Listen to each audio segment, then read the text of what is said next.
Namaste. Today is the 30th day of July 2022, and we are doing the synthesis of yoga with our beloved Ranga.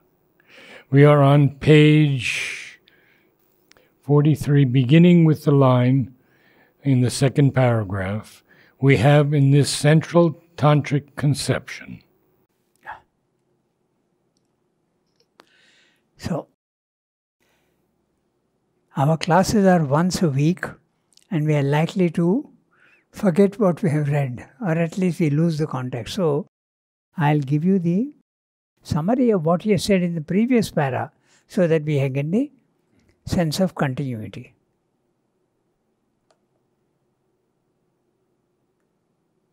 So, what he has said in the previous para is that all the traditional yogas in India, Jnana Yoga, Bhakti Yoga and Karma Yoga. Jnana Yoga, yoga of knowledge. Bhakti Yoga, yoga of devotion and love.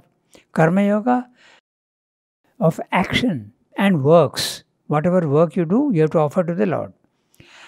Are all in essence leaning towards knowledge. Though in Bhakti Yoga, it is knowledge through the heart and love. And in the Karma Yoga, it is knowledge through the will. In any case, they are Vedic in origin and pursue the Purusha, the consciousness aspect. But Tantra goes directly in the opposite direction. It proceeds by invoking the Shakti aspect, not the consciousness aspect, the power aspect, the dynamic energy of the divine, not the static self. Tantra does not, like the other three, move away from the physical world, but rather boldly encountering the difficulties, conquers them. It seeks mastery and perfection of Prakriti. Prakriti is nature, individual nature as well as universal nature. But ultimately, it fell victim to the great difficulties of that chosen path and succumbed often enough to the weaknesses of the outer human nature. But it is still valid as a system if practiced rightly and with great discipline. So this is what he says about Tantra. Now, we will read what he has to say now. We have in this central tantric conception one side of the truth, the worship of the energy, the Shakti, as the sole effective force for all attainment. We get the other extreme in the Vedantic conception of the Shakti as a power of illusion, and in the search after the silent inactive Purusha as the means of liberation from the deceptions created by the active energy. But in the integral conception, the conscious soul is the Lord. The nature soul is his executive energy. Purusha is of the nature of Sat, the being of conscious self-existence, pure and infinite. Shakti or Prakriti is of the nature of Chit. It is power of the Purusha's self-conscious existence, pure and infinite.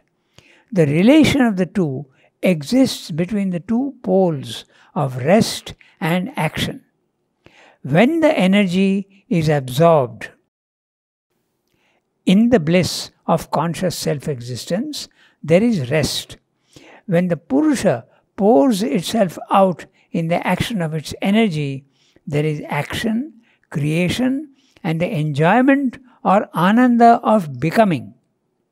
But if Ananda is the creator and begetter of all becoming, its method is tapas, or force of the Purusha's consciousness dwelling upon its own infinite potentiality in existence and producing from it truths of conception or real ideas, vijnana, which, proceeding from an omniscient and omnipotent self-existence, have the surety of their own fulfillment and contain in themselves the nature and law of their own becoming in the terms of mind, life, and matter.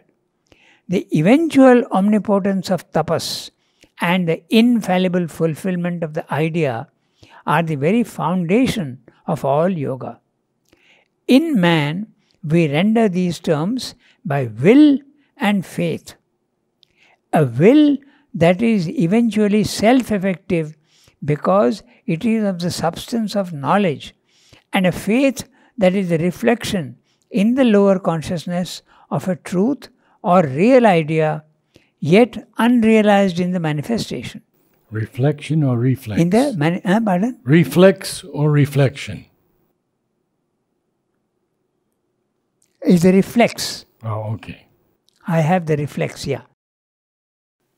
Is a reflex of the lower consciousness of a truth or real idea, yet unrealized in the manifestation. It is this self-certainty of the idea which is meant by the Gita when it says, Yo yat shraddha sa eva saha. Whatever is a man's faith or the sure idea in him, that he becomes. So, he has condensed 3-4 chapters into this one para. Yeah. So it's quite complicated, but we'll try to give as briefly as possible what he's saying. We'll go through each sentence and see what he's saying. But before we go into the details of what he's saying here, some basic ideas must be there. Otherwise, there will be confusion. So, before there is any manifestation, there is the divine. You can call it Satchidananda, you can call it spirit, you can call it whatever you want. But the ideas differ. The divine for us is, it can be personal, it can be impersonal. In the Vedantic system, it is impersonal. Sat, Chit, Shakti, Ananda. Its nature is Sat, substance, truth if you want. Chit, consciousness, Shakti, force, and Ananda, bliss. This is its nature. At the highest level, when it is unmanifest, it is static. Absolutely static, immutable, infinite, eternal. No creation. No creation before that. Then, when it wants to create, it creates through the supermind, and that is his power of manifesting the unmanifest. So, that, how does it proceed? The formless becomes form, and the creative agent is the supermind. The supermind is the one that enables this unmanifest to become manifest, the infinite to become finite, the immutable to become mutable. So you have absolute immutability and static rest at the highest level. You have complete, constant, non-stop action, movement and power in the lower field. In the physical world, if you see, there is constant vibration and movement. You feel that matter is static, but it is not. You go down to the atomic level, there is an energy whirling around. So everything in this physical world, the character is mutability. At the highest level, immutability. Okay? So if you keep this clearly in our head, many things will become clear.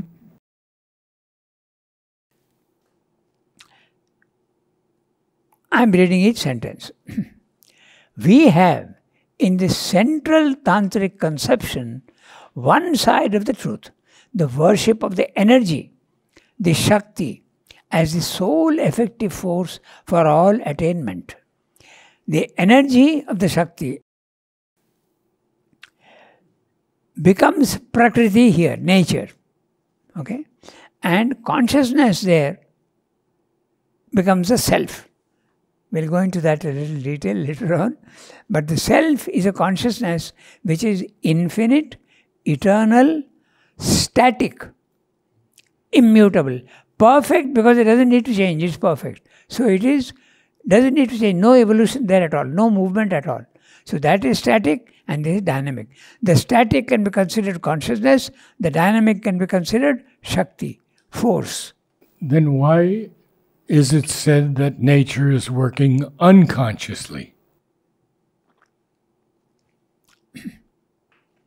Because consciousness, see, this is the thing, that every time we say something, you have to explain again, and that explanation will require another explanation and another explanation. That's why a total picture is always necessary. Now, although it is true that at the highest level, there is consciousness and there is force, and it is static, when it comes down, the one becomes the many. Right. So the one becoming the many, consciousness and force separate themselves and become different. But they are always in touch with each other, but they are inversely proportional to each other. Inversely proportional. So in matter, if we say that energy is there, consciousness is there sleeping. Good. So it is there. Now, in the evolution, okay, consciousness slowly rises out of this. It is Shakti which has absorbed and swallowed consciousness and kept it under its control in matter. But consciousness is divine and it cannot remain imprisoned. So it wants to come out. But it comes out with some difficulty. So slow evolution. Out of matter comes life. Out of life again comes out mind. And this will continue forever until you reach the highest level. Okay? So this is, but when it is coming out, consciousness is slowly emerging, and as it emerges, consciousness taking over from Shakti, and when you reach the self, which is the second level, okay, I have to explain again first level and second level. The first level is what Srimad calls the lower hemisphere. Matter, life and mind. This is what evolution has until now been able to create. We have matter, we have life and we have mind. But we don't have yet the manifestation of the higher planes has not yet taken place. So, when consciousness is evolving and it rises to above the mind, consciousness becomes full and Shakti is held back. So, this is the play of Purusha and Prakriti. At the lowest level, consciousness is prisoner of matter, prisoner of energy. Yes. And at the level of the self, which is the spiritual planes of consciousness, consciousness has held Shakti in its grip. That's why it is immutable. Here it is mutable. So, although both are there, they are inversely proportional to each other. But when you say Shakti is held back... Yeah, I'll tell you. Think of the water behind the dam. Mm-hmm. It is static. Yes. But does it mean to say there is no energy? It's held back. Take the athletes on their track. On your marks, get set, and then the gun fires. When they are there, they are static. Can you say there is no energy? They are full of energy, but static. Very good. Okay? So that's the nature of the in here. But at there, it's the opposite. It is consciousness which is complete, but energy is held back. I'm still a little bit questionable about being held back. Okay. Evolution, for example. Okay, Srebda uses the word is absorbed. Consciousness gets absorbed into energy. Okay. And then rises out of it. Yes. As I told you, it's like a Russian doll. Okay? Yeah. There is the doll, and inside the same doll, inside the same doll. Or if you want, like a collapsible telescope. So, matter contains life, and life contains mind, and mind contains all the other planes of consciousness inside, but it's like pressed down. But they are potentially there, but they have not yet the power to come out. After a lot of struggle, they come out a little bit, This is evolution. Okay? So, when you come to so level 1, matter, life, mind. Level 2, the spiritual planes of consciousness, where the soul is not trapped in the body. It escapes, comes out, and feels itself to be free. This is level 2. The higher mind, the element mind, the intuitive mind, and the overmind. Level 2. But here also there is a problem, because you still see consciousness and Shakti separately. You see the physical world, but you also see the consciousness, the spirit. But they don't seem to have any connection. They are too different. So you go to the third level, which is the supramental, and everything becomes one. Beautifully said. So this is what has to be understood, and then now when we read this, we'll understand what he's saying.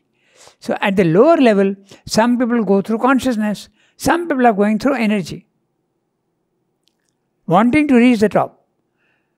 It's like taking two staircases. One takes this stair and one takes that one. The Vedic systems, our Indian traditional system, Dhyana Yoga, Bhakti Yoga, Karma Yoga, Raj Yoga, Hatha Yoga, are all knowledge-based, consciousness-based. But the Tantra is energy-based, Prakriti, nature-based, energy-based, Shakti-based. So that's a difference between the two. With this background, we start reading the paragraph. We have in this central tantric conception one side of the truth. That is the Shakti aspect. Worship of the energy. They actually worship it. The Shakti as the sole effective force for all attainment. We will go through the energy aspect of the divine. And you worship the Divine Mother. This is one thing special in the Indian system, the feminine aspect of the divine. The feminine aspect of the divine is not so clearly defined in the other systems. There is, in Christianity, you have the Mother Mary. Virgin Mary, yeah. yes. Yeah. You have that. But it doesn't exactly correspond to this. Okay, it's not the Shakti aspect. So, this is what Tantra is concentrating on, the energy aspect. We get the other extreme in the Vedantic conception of the Shakti as a power of illusion, and in search after the silent inactive Purusha as a means of liberation from the deceptions created by the active energy. It will require a lot of explanation, but we'll make it as simple as possible. We get the other extreme in the Vedantic conception of the Shakti. The Shakti is the power of illusion. So, at the highest level, there is truth, consciousness, force, energy. But as the manifestation takes place, there is a diminution. Why is there diminution? Again, we have to explain. Very briefly, I will tell you. The one becomes the many. When a manifestation implies limitation always. Why? Suppose you have a huge amount of clay. You are a potter. Okay? The pots and pans are inherent in that clay. But you have to give them form. You have to manifest them. So what do? You take a little bit of clay and give it a form. So when you are taking a little bit and giving it a form, manifestation implies limitation. Limitation implies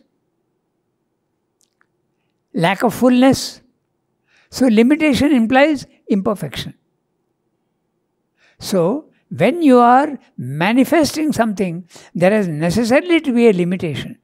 And limitation of consciousness taken to the extreme limit becomes unconsciousness. Shakti taken at the extreme lowest level, okay, loses its power. There it is full power. Here it is a hidden power. It is there, but it has to be extracted. Ananda is absolutely, at the highest level, completely self-existent. But it loses itself it doesn't seem to be here in the physical world. It is there hiding behind the forms, but it is hidden. So this idea we have to keep in mind. So now what he is saying is, the two conceptions are different. In the Vedantic conception of the Shakti as a power of illusion, so what happens is, when you are in your normal consciousness of the human nature, your soul, you are not conscious of your soul. It is trapped in your body, mind, life. Okay? You are not conscious of the soul. and you see everything and you think it is real. This screen is real, my computer is real, you are real sitting there, the watch you are wearing is real, everything is real. But when you go out of your body-mind life and go to the second level of the spiritual planes of consciousness, you start seeing that these are only forms. They are not the infinite clay. They are only a pot. So the pot is representative of the infinite clay. That's what you see when you go to level 2. So the clay has become the pot. So the pot is only the form. I'm not saying the clay which is the reality. So it's an illusion. So illusion means, and what happens? You start actually seeing it as unreal. Okay. Again, we have to explain how it becomes unreal. Okay. So again, I told you it will take a lot of explanation. Nah? Fine. Now, at our level, how are we experiencing the physical world? Through our senses. If the senses don't exist for me, the world doesn't exist for me. Very clear. I don't have eyes, I don't have ears, I don't have my 5 senses. There is no world for me at all. Agreed? Agreed. Okay. So now, I am using my eyes, I am using my ears, I am using my nose, tongue and my touch. But is that all? If I have senses, can I experience the world? No, I can't. So, there are nerves that carry the sensations, the data, the sense data that the senses are collecting from the physical world.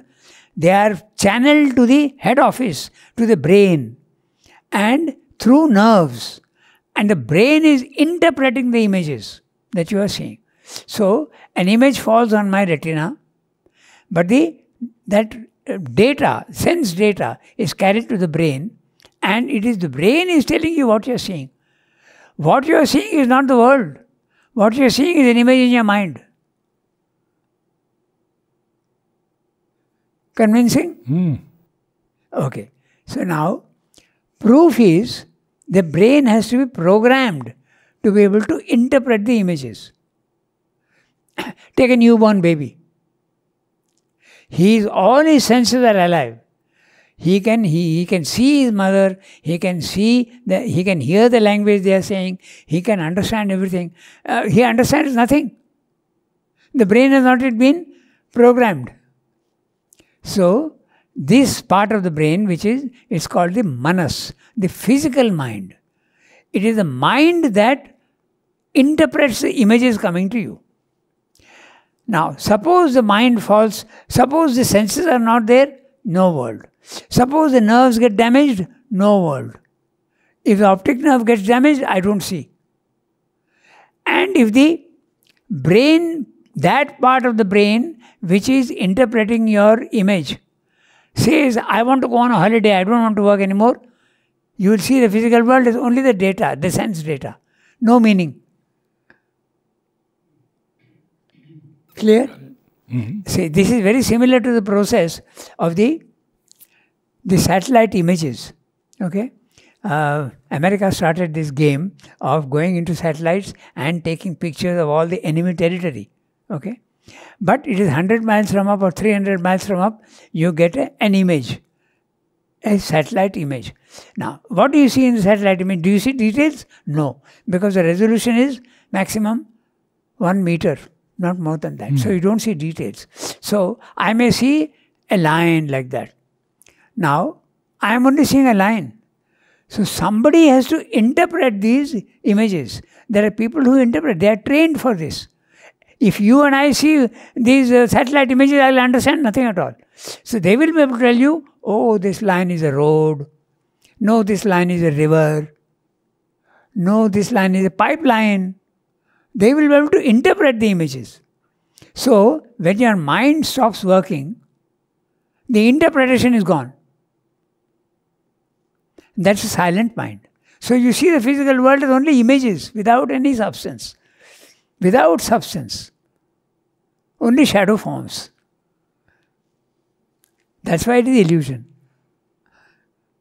And this silent mind, I have been told that Tanmaya had it for 10 years. And someone else had it for 2 years and he almost went crazy. Because everything is so silent. That's what happened to the Sri Aurobindo Tamil teacher also. The Sri Aurobindo was experiencing and he was experimenting with his own power and he was transferring his experience to others. So he gave the silent mind to his Tamil teacher. And the fellow came running. He didn't understand the value of that. Okay? So he came running to Sri Aurobindo and says, "Sir, I have become an idiot. I am unable to think. Thought is not there anymore. It is silent." Okay? So Sri Aurobindo said, I let him lose his magnificently acquired silent mind, and I thought to myself that he has not become a fool. He already was a fool not to understand the magnificent condition that I had put him in. Okay? So this is the... Now, there is another thing that we have to see. Just as there are laws, different laws in different countries, okay, the laws in India are not the same as in America, not the laws as in UK. Okay, in Sweden they allow drugs. Here we don't allow drugs. We put them in jail. But in Singapore they don't put them in jail. They execute them. So laws go on differing in different countries. Now, the material world is the material plane is a world. The life plane is a world. The mental plane is a world. Higher mind world, intuitive mind world, illumined mind world, these are all worlds. Laws goes on changing. Rules go on changing. So what I am seeing here, I won't see the same thing in the higher plane of consciousness. So here I am seeing the physical world is absolutely real. In the second level of the spiritual planes of consciousness, I see them as unreal. So this is the basis of the Mayavada philosophy. And it is valid up to that level. But if you go slightly higher up again it changes. But this is something not... you can understand it very well, because that's exactly what Einstein says also in the physical world. Your perception of the world depends upon the frame in which you are, the frame of reference. Okay? It's possible to see something differently when you are in a different frame of reference. X, Y, Z. Okay? So, I'll give you 2 examples, it will be very clear. If I keep a thin wire at horizontal level, what will I see? I will see a point. I won't see the wire. But if I go up, I'll see the wire. The same thing can be seen in 2 different ways. That is the reason why the internet is full of illusions. You know, they create illusions. So that's the reason. Another thing, our senses are defective. Our senses are defective. I don't see ultraviolet. I don't see infrared. So I'm not seeing the reality. I don't hear the sounds that dogs can hear or red Indians. And I don't hear the high-pitched sounds that bats can hear. I don't hear. So my senses are giving me very, very incomplete data of the physical world. Yet we think that what we are seeing is the truth. Okay? So this is the Mayavada theory. So as laws go on changing, every time you go into one place, the laws change. The physical world is real for me here. You go to the spiritual planes of consciousness, the world is not real anymore. You go to the 3rd level, again it becomes real, but in a different way. Okay? So, I'll give you another example to show you how the same thing can be seen in different ways. I am sitting in a train, and the train is moving. Okay? I am playing with a ball. I take a ball in my hand and throw it up. It comes down into my hand. What is the movement of the ball for me in the train moving at 30 miles an hour? Vertical. It's vertical. Now someone on this platform is seeing the train moving. Okay, not 30 miles, maybe 5 miles an hour. And he sees this boy playing with a ball. What will be the movement of the ball for him? Will it be vertical? No. Horizontal. It can't be. It will be like this. Ah, yes. Because the train is moving. Yes. So the same phenomena can be seen in many different ways depending on the frame of reference. This is what Einstein is saying. Even in the physical world, it's like that. That is the reason why he gives an example of the two twins.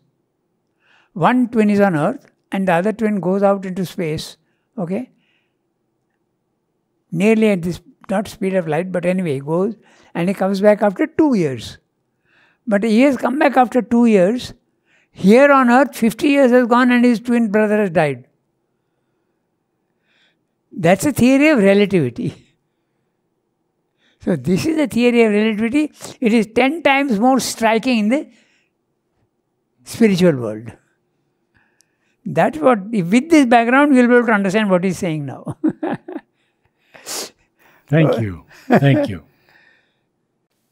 Now, so we have in the central tantric conception one side of the truth, the worship of the energy, the Shakti, as the sole effective force for all attainment. I have chosen to go through the energy aspect. We get the other extreme in the Vedantic conception of the Shakti as a power of illusion. When I make my mind silent and go to the second level, I am seeing the physical world as illusion. Okay? So if I go through consciousness, I have to make my mind silent. And when I make my mind silent, my soul, my consciousness comes out, trapped in the body-mind life, it comes out and sees the physical world as illusion. Not always, but 90% of the time. Okay? Srem saw it as illusion. He's got so many sonnets on that. Okay? So, then when you keep climbing from the higher mind to the illumined mind to the intuitive mind to the overmind, again you start seeing things in a different way. Because again, laws are different in each plane of consciousness. Okay? So, when you go to the, if you go through the consciousness aspect, you will see at one time in the second level, you will see the physical world as illusion. We also spoke of the Shakti losing its power and coming down.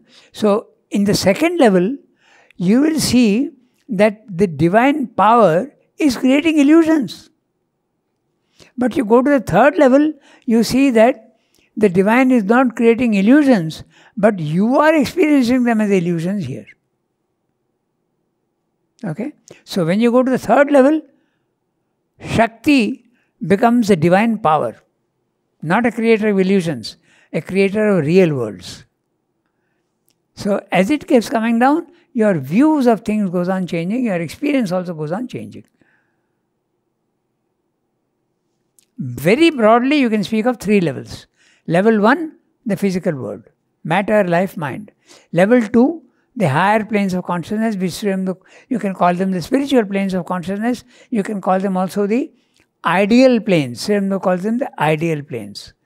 And the third level is the supermind, where all these contradictions and all these relativities become very, very understandable. So even in section 2, the higher mind would be... The higher mind is in the second level. Yeah. The lowest level of the second lowest level of the second level, yeah. Right. So higher mind, slightly above that is the illumined mind, slightly above that is the intuitive mind, and then the overmind. And then you jump into the third level, the supermind. This also we are saying climbing higher and higher, this is also relative. Because in those worlds, there is nothing higher and lower. Even on earth, there is nothing higher and lower. If I am standing on the North Pole, my higher is this way. And let that fellow stand on the South Pole. What will be his higher? The opposite. So there is really no higher and lower. It's our way of understanding things. It helps to understand things. Okay? So this is what he's saying. When you go to the second level, you see the physical world as unreal. Okay? Power of illusion. And in the search after the silent inactive Purusha, okay, there is the higher mind level, as a means of liberation from the deceptions created by the active energy. The active energy, the Shakti, is creating forms, and here you are seeing them as unreal forms. That's a Mayavada. This is in the consciousness aspect. But when you are going through the Shakti aspect, it's not like that. It's a different thing. So he says, but in the integral conception, now he comes to the integral conception. Okay? So, how does Sri Aurobindo see it? The integral conception, the conscious soul is the Lord. The nature soul is his executive energy. There is a huge chapter in the Life Divine, 45 pages, Brahman Purusha Ishvara Maya Prakriti Shakti. So, when you are in the second level, you are in the Brahman consciousness, you are in the immutable consciousness, the world is unreal for you. Okay?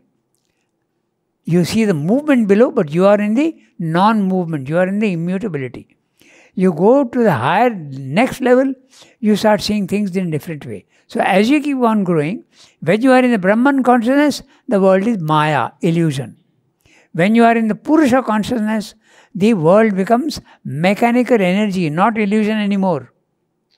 It becomes only mechanical energy. The river is flowing, no consciousness, mechanical. The wind is blowing, mechanical. When in one level. When you are in the Purusha consciousness, this becomes Prakriti. When you become the master at the third level, this is your own power and you are using your own power to create. Okay? So that 45 pages he takes to explain this. Brahman Purusha Ishvara Maya Prakriti Shakti. So, he goes into great detail to explain, that's why it's a little tricky. So, now it's clear. So, as a means of liberation from the deceptions created by the activity. The deceptions are created at level 2. But in the integral conception of the conscious soul is the Lord. This is at the highest level, the conscious soul is always the Lord. And the nature soul is his executive energy. I am the Lord, Chit, but the energy is not separate from me, it's my own energy. I am creating. But at each level, you will see it in a different way. Again, we can give another example to understand why we have to see things in a different way. There is the manifestation, there is the physical world is there. No? Even at our level, there is a physical world. And there is a consciousness which is perceiving that. Now that consciousness can be a worm, it can be a cat, it can be an animal. There is consciousness looking at the world. It can be a man, it can be a yogi. So, there is a world and there is a consciousness looking at the world. Each one is looking at it in a different way. How is he looking in a different way? Because there is an object and there is a subject. And the subject is experiencing the object through instruments of knowledge. I have to use instruments to know. Man is using instruments of the senses. And they are imperfect. Okay? When you go to the higher level, you use different instruments.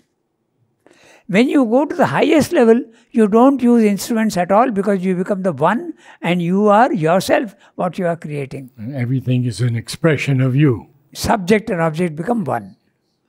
That's knowledge by identity. Even in the physical world, we have to use different instruments for seeing different levels. If I want to see the physical world, I use my senses. Okay? I want to see the largest stars in the universe. Can I use my senses? I can't. I have to change the instrument of knowledge. So what's that instrument? I use a telescope. Telescope, yes. I use the Hubble telescope, even better. Okay? I want to see the atomic particles. Can I use a telescope? No. Can I use my senses? No. What do I use? I use a microscope. I use an electronic microscope. It becomes even more I can see. So depending on what you want to see at which level, your instruments of knowledge go on changing. And the instruments being defective, you see defective, your conclusion is defective. Right? Yes. So, this is what he's saying here in very hidden manner. That's why reading Sri Aurobindo, you have to read this, you have to read that, and then slowly, the jigsaw puzzle gets filled up, and then you see the whole picture. Takes a little time. So, well, we've done 2 or 3 sentences so far. Yeah. But if we read further, we won't understand what is meaning unless we have a full picture. Exactly. That's why I went into details too. Sure. So, but in the integral conception, Sri Aurobindo is saying, I am not limiting myself to level 1 and level 2. I am saying I want to go to level 3. There is the one divine, and he is the master, he is a conscious soul, and the power is his own power. So I will see it in that way. That's his conception.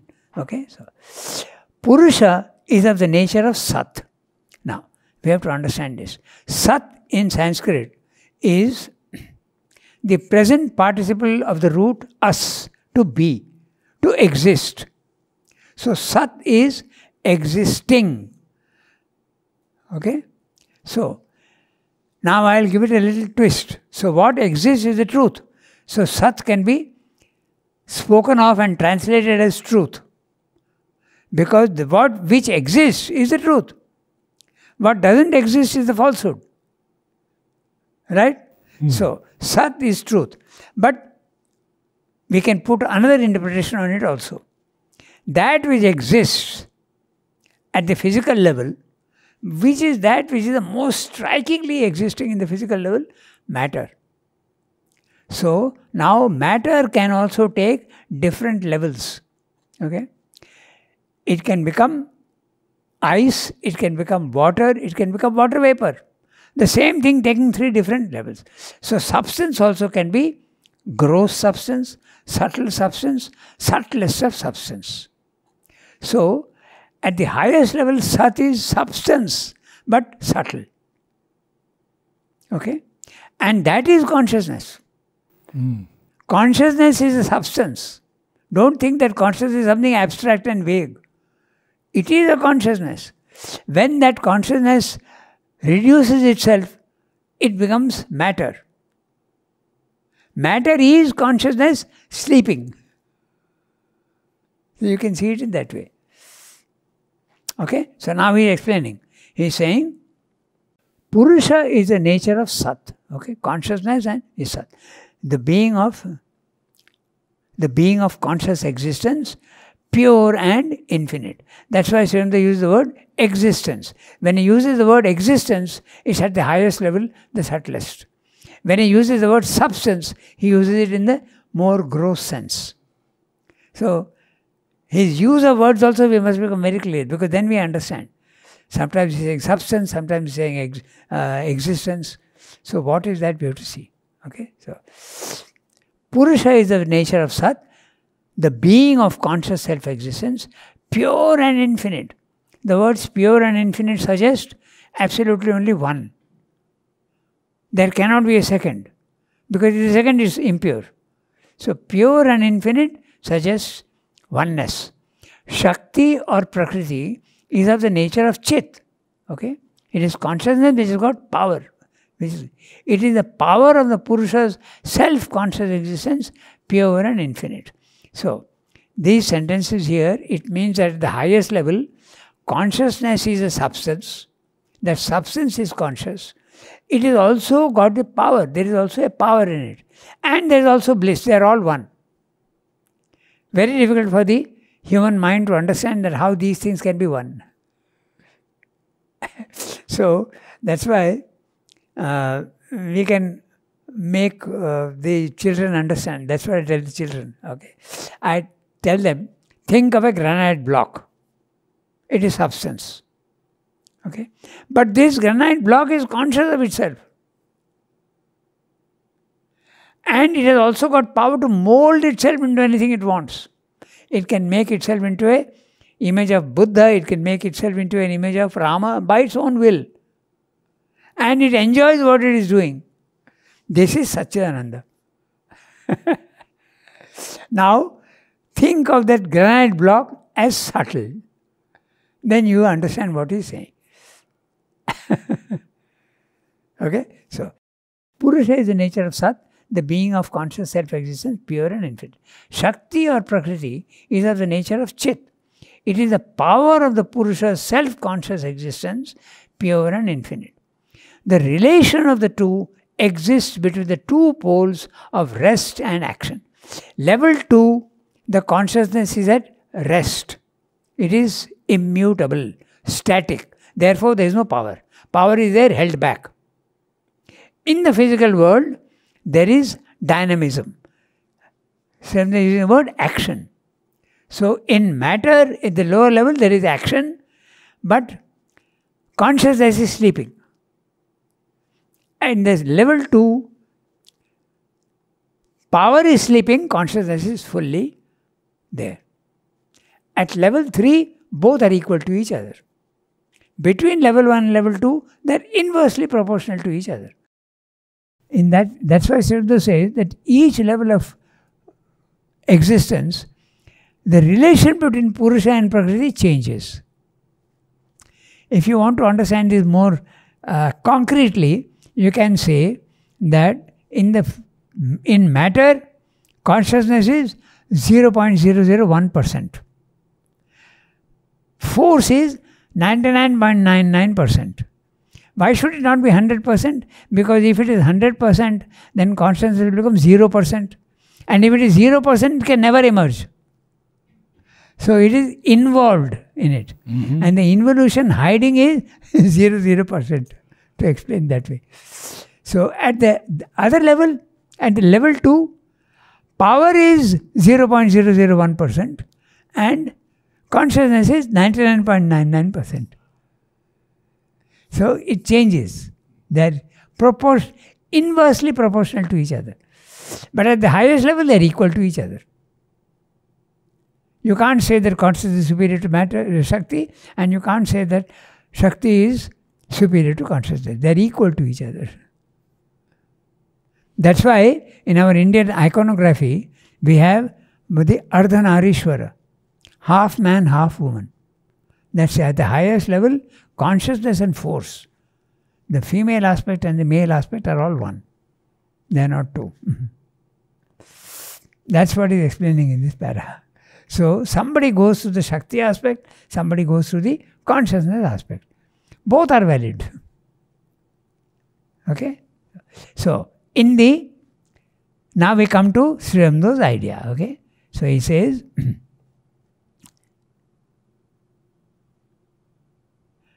the relation between the two, the poles of rest and action. When the energy is absorbed in the bliss of conscious existence, there is rest. So when you go to the second level, you make your mind silent, there is rest. There is immutability. No movement at all. Okay? Then the other one, when the Purusha pours himself out in action, in the action of its energy, there is action, creation, enjoyment. Level 1, at the physical level. Or ananda of becoming. But if now he is going into something else. But if ananda is the creator and the begetter of all becoming, its method is tapas or force of the Purusha's consciousness dwelling upon its own infinite potentiality. So he is saying, how is creation done? He is explaining. Creation is done in this way. He is saying, its method is tapas or force of the Purusha's consciousness dwelling upon its own infinite potentiality in existence. So, tapas is, you can translate as heat. You can translate as concentration. Because when you concentrate something, heat is produced. Even in the physical world, when I compress a gas, there is heat that is produced. And that's how the refrigerator works.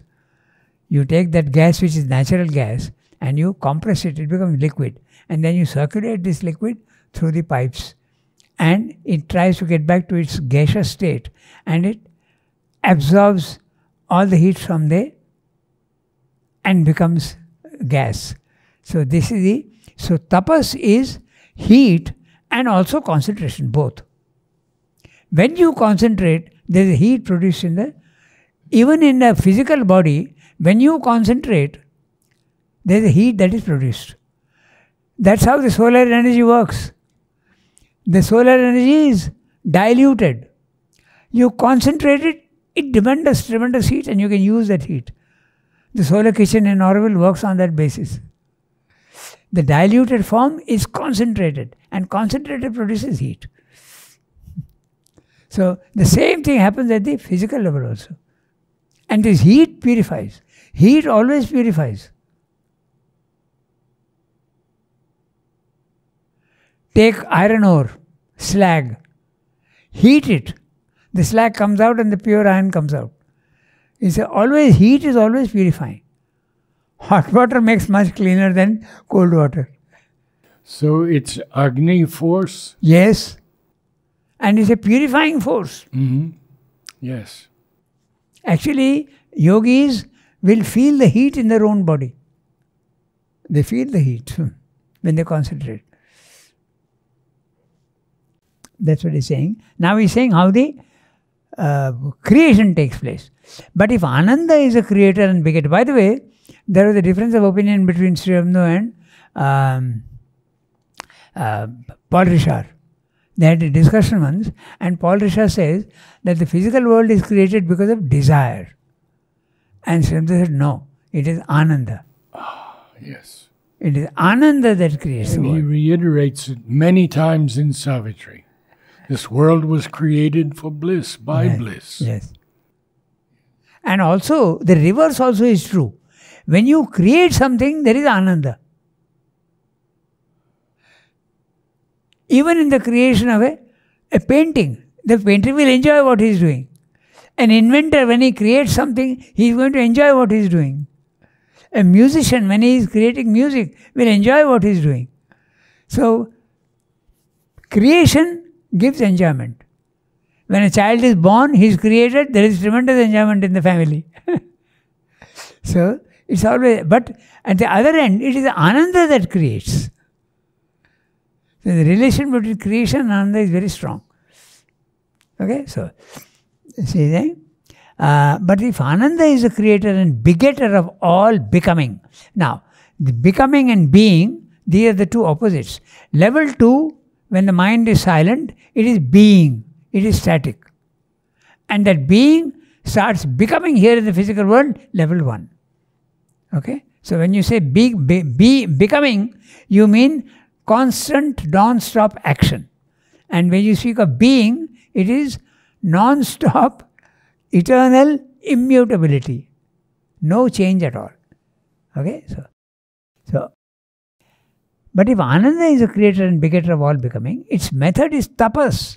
By concentration it creates, or force of the Purusha's consciousness, dwelling upon its own infinite potentiality in existence and producing from it truths of conception or real ideas, vijnana, which proceeding from an omniscient and omnipotent self-existence, have the surety of their own fulfillment and contain in themselves the nature and law of their own becoming in the terms of mind, life and matter. Now he has introduced the idea of real idea. Now we'll have to, that I will read the explanation. Real idea with an I cap. So, which is synonymous with Gnostic, yes. Gnosis and Supermind. Yes. So, what does he mean by real idea? You have to see. Even again, we give a concrete example in the physical world, it becomes easy to understand. I am an architect. Someone comes to me and says, I want a building of this, build over so much, and I want 3 floors or 4 floors. I design the building. How do I design? Do I start building the building straight away? No. I make a plan. And the plan is first in my mind. Then I make a drawing. And when I start building, I will do exactly what I have in mind. Okay? But in the physical world, I may not be able to stick to my original plan because I may fall short of material, I may fall short of labor, I may fall short of money, I may fall short of time, but it's possible that I can execute exactly what I've planned. Okay? That's possible. But it may not always succeed. In the supermind, the blueprint of what has been designed, I want to make this, is real. It is exactly what happens in the physical world. That's why he calls it a real idea. It's a blueprint of all that is going to be created in the physical world. So that's what. So, in the supermind, level 3, all the blueprints of I am going to create this, I am going to create that, I am going to create this, it's only a plan. But it gets executed in the physical world. I'll make a mango tree, it gets executed. I'll make an apple tree, it gets executed. Okay? I'll make a cat, I'll make a dog, it all gets executed. In fact, they say, there is a very clear statement, the archetype of everything in the physical world is in heaven. That's what it meant. Yes. The archetype is the blueprint, the plan. Yes, he says about the lotus, don't try to understand it growing in the mud, but by its archetype in heaven. That's right. Yes. Okay? So that's what he's saying. The creation takes place by the real idea, and then it is executed by concentration. With concentration only you can create, otherwise you can't. So, producing them from truths of conception and real ideas, which proceeding from an omniscient and omnipotent self-existence. It has got consciousness and it's got power. If it had only power, power can create. But creation will be chaotic. There has to be a consciousness which is guiding that force. So, it has to have both. It has to have consciousness and it must have power, force. Okay? To summarize very shortly, he is giving a phrase from the Gita. Yo yas shraddha sayavasa. Yaha yat shraddha, the faith in what you have. Sa eva sa. What the faith, what you have. Same is translating. Whatever is in a man's faith, or the sure idea in him, that he becomes. And again, capitalized idea. Absolutely. So, consciousness, Srivda says in synthesis later on, has got 3 powers, if you use it correctly. Consciousness can know anything it wants, but it has to concentrate, then it will be able to do it. It can acquire anything it wants, and it can become anything it wants. So these are the 3 powers of the consciousness. This is what is meant also by, nowadays all sports teams, they have psychologists attending to them. And what's the purpose? Exactly this. Believe in yourself. Have faith in yourself. And you will succeed. That's the same principle in yoga. So that's what this one chapter, one paragraph, so many things are hidden and you have to understand a different thing, then you come to know what he's saying. Thank you, Ranga. Thank you. Okay.